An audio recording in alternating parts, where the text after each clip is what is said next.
state, sir. And this should not set a precedent. That's my submission. And I expect the minister would assure while during her speech. ठीक Thank you, sir. जी, माननीय मंत्री जी. धन्यवाद जी.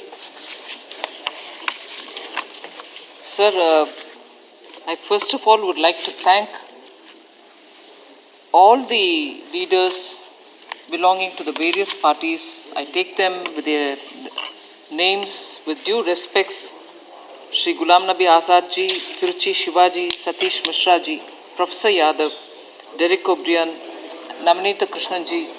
Each one of them I'd like to thank because they have very readily come to cooperate and also, as was reminded by Derek, on a Friday agreed to take into consideration this bill, understanding the importance of the bill itself.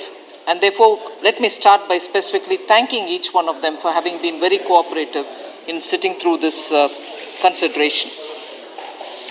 So primarily,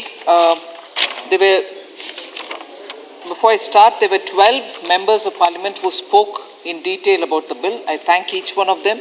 They have raised certain very issues which are critical to the implementation of this scheme itself, and I shall answer some of the questions, provide the clarification also in a very brief manner, considering that I have not been asked to speak elaborately. So I have regrouped the issues that have been raised by members into broad 12 categories. I'll quickly go through each one of them in such a way that it answers several members. First was this important issue, whether because we went on issuing a lot of clarifications based on what was presented and tabled in the Lok Sabha, FAQs, so that people will get to know what is actually in this scheme as an explanatory. Reference was made to circular number 7 of 2020, wherein the FAQs have been elaborated. Question was raised, was it not a breach of privilege? I would like to just read one line from that FAQ, circular number 7, 2020, that even as we elaborated on all these, I'm quoting, sir, the line that has been mentioned even before the FAQs have been explained. These clarifications, I quote, these clarifications are, however, subject to approval and passing of the bill, Vivad Se Vishwas, by the Parliament and receiving the assent of the Honourable President of India. That's been stated up front much before the details have been given, and therefore I want to assure the members that there is no breach of privilege. We've only tried explaining things to the people, and that is clearly stated up front as a disclaimer. Second is, sir, issues about setting targets. Have you brought pressure on the heads of the tax assessees? Have you brought pressure on the tax authorities themselves so that if their ACRs are going to be linked with the performance and so on? Sir, first of all, it is the outreach program which is going on, saying what is the scheme about and why should they encourage the assessees to come on board. So it is for the target which has been set more for the outreach activity rather than say make every assessee come into the scheme. So let that be very clear, sir. Of course, we want our officials to be taking every scheme of the government seriously, but not to the point of compelling anyone to come into the scheme. Third, sir, is the issue of, is there no end date given? Has it got too short a time? Is it too quick to be implemented? When will you close it? Is there any statement there? So I would want to assure that the date given 31st March is for payment without any kind of penalty or additional charge or anything of that kind, with additional 10% between 31st March to June 30th, with additional 10% payment over the given formula of the scheme, people can join in. However, the bill, what is important here is the bill authorizes the government to notify the end date.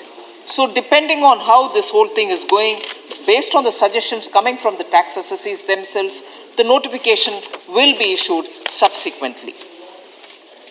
So then the question of, there is a confusion. Are there two dates? 31st March, Honorable Member Namanita Krishnan ji asked us this question. Are there two dates? 31st March is one, 30th June is one, what is it? As I explained, sir, to enter into the scheme and pay the money as per the formula given there. 31st March is the date given, for which, of course, the FAQs have been on public domain for a very long time now, since after we tabled it in Lok Sabha. But then, with a certain amount of penalty, which is 10% additional charge till 30th. So the date 31st has without any kind of additional payment, and beyond 31st till 30th June with 10% to be paid as an increased charge. That is where two dates have appeared. There are no confusion about it, but eventually the end of the scheme date will be notified by the government, and for which this bill has empowered the government to carry on with that. So then the other question which was raised is the wealth tax also included in this? Meaning, are taxes laid on the wealth of people also included in it? So this is a scheme which is being brought in for the Income Tax Act. So only those disputes which pertain or come under the Income Tax Act will be taken up, not those which are coming under wealth tax. So I want to just draw the attention of honourable member who raised that.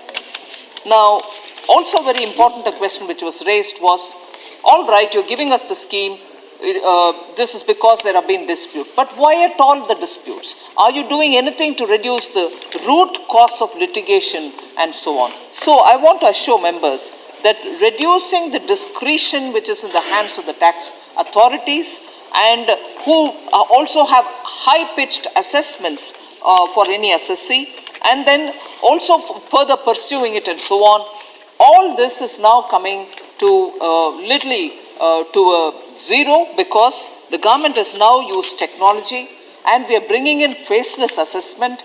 Not just faceless assessment, but also appeals will now become faceless. So through the email, through questions which are asked, through a group of people who will be understanding the faceless assessment scheme and who will be guiding them, this will happen. And therefore, the question, very pertinent question asked, that the litigation's root cause should be addressed. The government is definitely taking all steps towards addressing the litigation, reduction of litigation being a priority. So then the next one is about, are you going to allow cases which are already under prosecution? I just want to highlight the fact that under prosecution cases, sir, if the prosecution is based on Income Tax Act, and therefore the tax authorities have taken you for a prosecution, of course you will be excluded. But if you have prosecution under various other acts, you are welcome to join the scheme. So the exclusion is only for those prosecutions which are taken under this Income Tax Act by the tax authorities.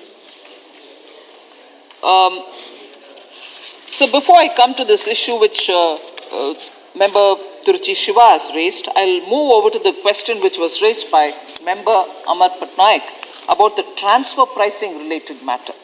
The secondary adjustment to the provision only applies for assessment year 2017-18 and subsequent years. It does not apply to earlier years to which most of the transfer pricing cases pertain. So that specific clarification for the question related to transfer pricing, sir. The one very repeatedly raised issue was about why only cases which are below 5 crores and not those which are above 5 crores are being included.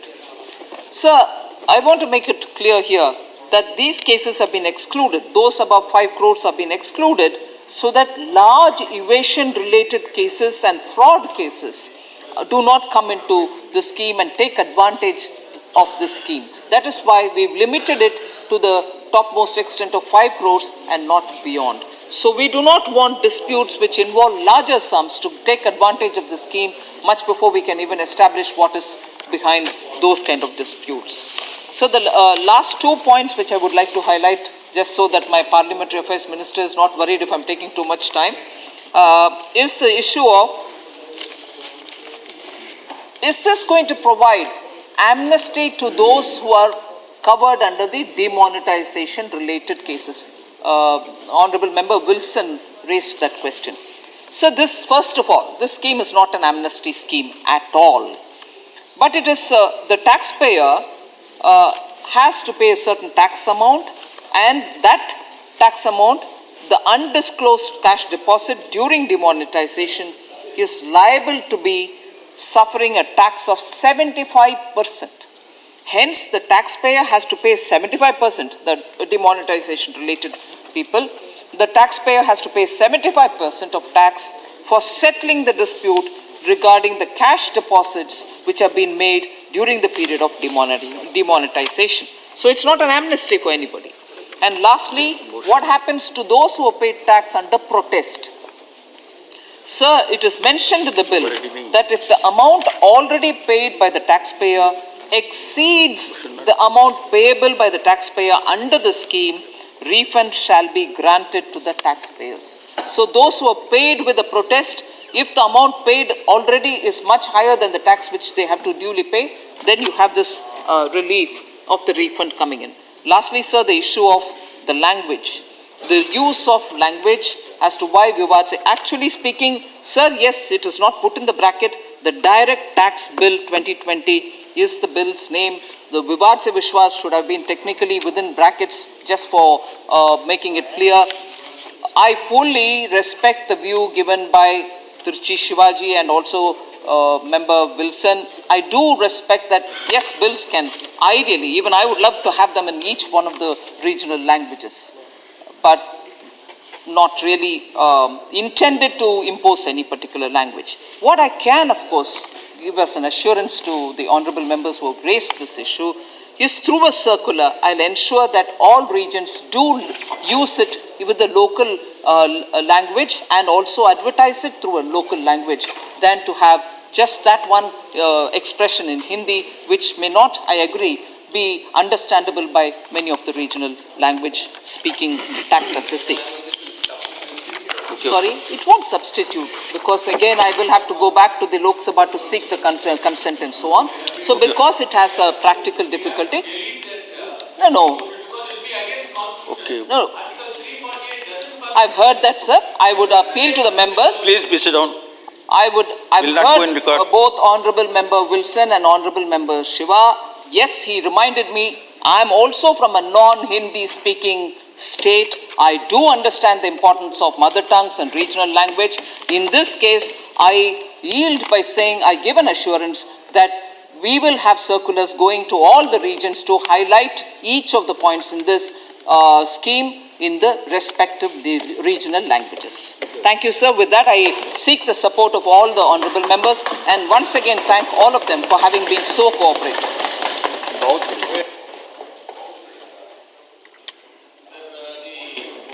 House had unanimously decided that we will take up the discussion on this bill from 1 to 2:30.